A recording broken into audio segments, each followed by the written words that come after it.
เฮาบ่คือกันน้องเป็นคนหลายใจอายที่ฮักเดียวเหนียวมันเหตุใดเฮาจะได้กันสั่วสิวันก็คงบ่มีพอกันที่ต่อแต่นี้แล้วบ่ต้องพบกันน้องก็จงไปพอน้องอายก็จะไปพออายหันหลังใส่อย่าพบหน้ากันเอาหันหลังใส่อย่าพบหน้ากันเขาฮักกันบ่ได้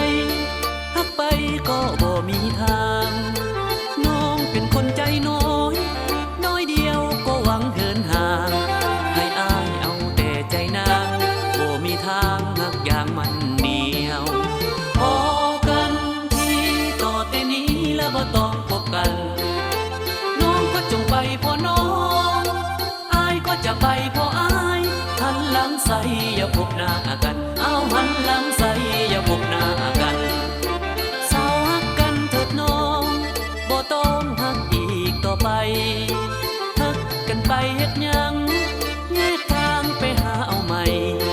ฮักกันมันลำบากยากใจบ่ได้อายก็บ่เอาบ่ได้อายก็บ่เอา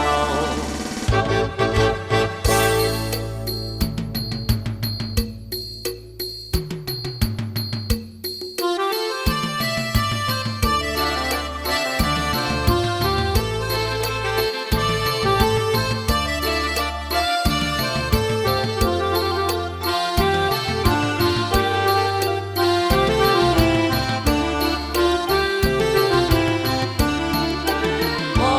กันที่ต่อแต่นี้แล้วบ่ต้องพบกันน้องก็จงไปพอน้อง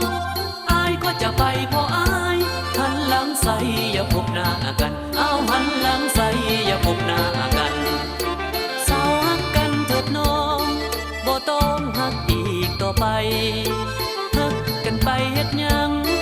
แยกทางไปหาเอาใหม่ฮักกันมันลำบากยาก